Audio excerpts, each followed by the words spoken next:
Hello, welcome to a very special Remembrance Day edition of the Bad Belly.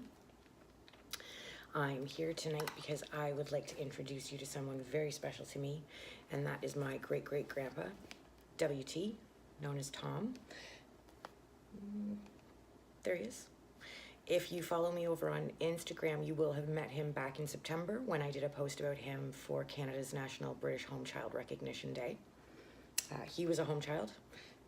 So was his wife, my Grandma Millie, and several other of my ancestors. But that's a conversation for another day, because today I'm here to talk about what an incredible man Tom was. WT was born in February of 1881. He died the 10th of November. Today is his death day in 1941, so 38 years before I was born.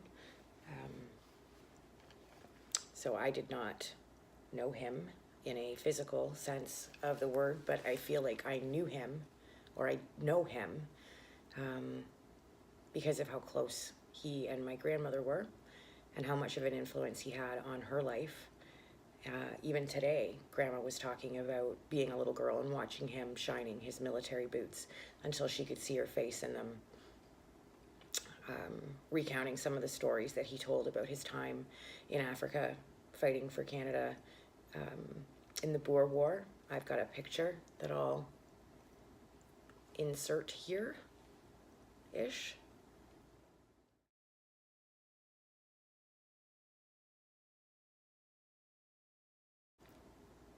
So that's him on the far end.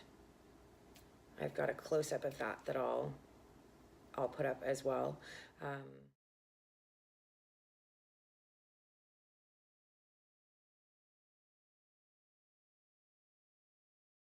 There he is. He's down on the end in that magnificent hat. At that time, he was a battalion sergeant major, BSM, and he served in Africa from 1899 until 1904. He was with the Canadian Mounted Police and I'm cheating because I have to, the Telegraph Division of Engineers.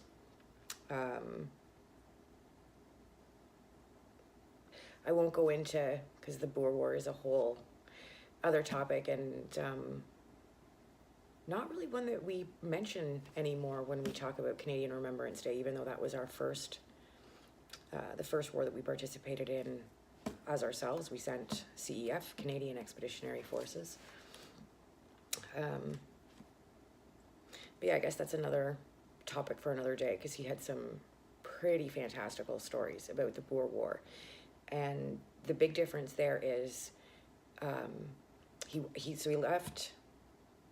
There were stories about the Boer War. That's the difference. After he finished serving in that war, he enlisted with the American military in 1911. He served with their medical corps for 3 years, and he came back to Canada in 1914. So what I'm looking at is a massive binder, and this contains pretty much all of the information that I have that my mother compiled on 3 of my ancestors, Tom, his wife, and one of his wife's siblings. That it's part of our home child research, and for me more narrowly and more broadly for my mom's genealogical research just generally. I don't have pictures to share with you from his time in the U.S. Navy, or the U.S. Army, sorry. But I do have one of his Canadian military uniform that I'll show towards the end. Because in 1915,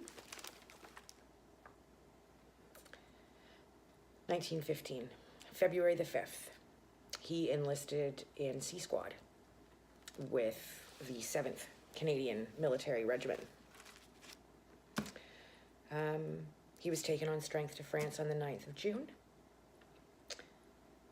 And he, from that point on, served in the First World War.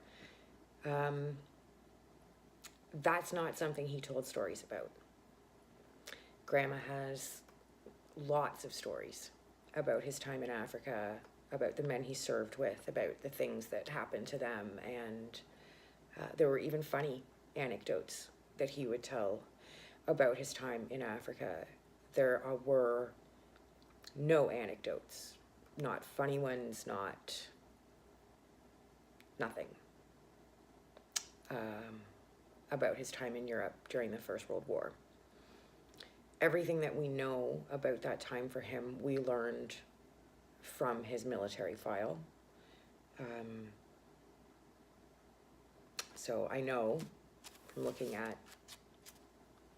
his timeline in my binder that on the 17th of July, he was at a ration farm in Belgium, and it was shelled, and he was shelled.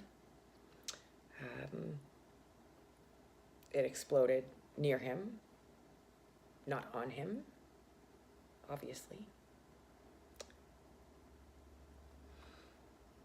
And as a result of that, he lost consciousness, according to his medical file, and he started walking somewhere. The where is indecipherable, and from that point, he was taken to see a doctor. The notes are super sparse. There is nothing in his military file that, it's not like watching a movie and you know that when he was shelled, so-and-so was there with him, and this happened and he lost whomever. What we do know from his military file is that whatever did happen that day in July, it was a Saturday, he was 34 years old.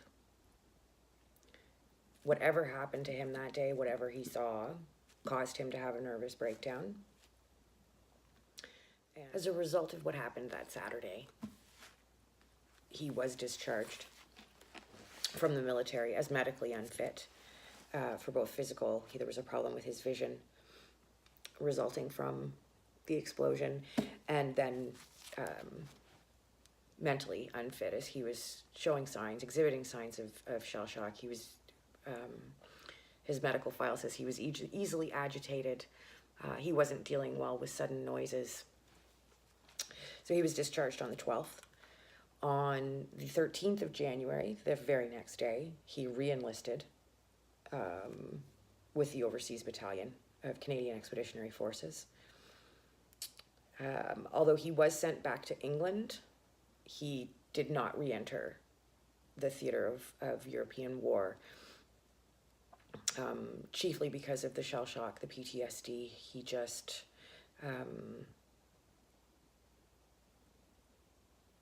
I don't know, the file doesn't say. I mean, you can, I think anybody who knows anything about, anything at all really, about the First World War and the trench warfare that was going on, and he was in France, he was in Belgium. It could be a wide variety of things, but none of them can amount to anything good.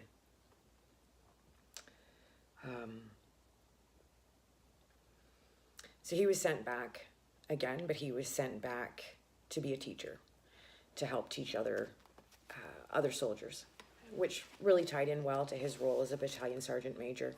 It wasn't something that he ever stopped being a part of his life. So he was elected the president of the Veterans Association in Peel. And I just think it was, well, I'll show you the picture. So here he is in what Grandma thinks was 1940 or 1941. So this was shortly before he died.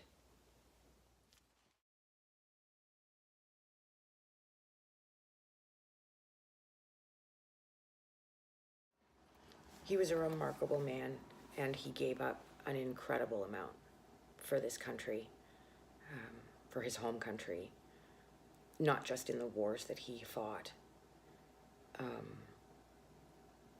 but also through his service as a home child. When I reflect on what he endured, His mother died when he was really young. He had two sisters shipped off to Australia as home children. His brother was kept back in England. He was shipped to Canada, worked as a laborer here, also something he never talked about. But he was proud to fight for this country. He was proud to defend this country, domestically as a police officer,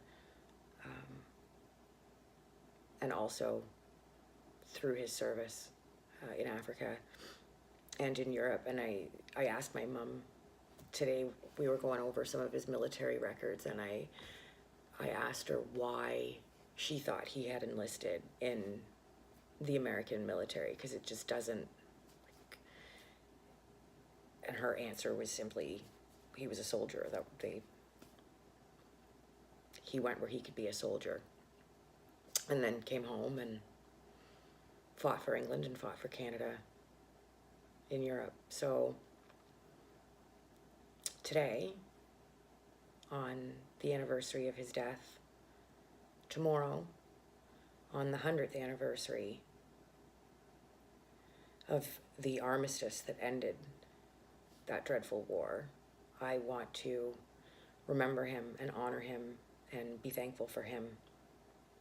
And I wanted you to meet him, because he was, by all accounts, an incredible man. And I love him very much. So thank you for joining he and I on this wonderful ride. And I hope that everyone has a good day of reflection tomorrow.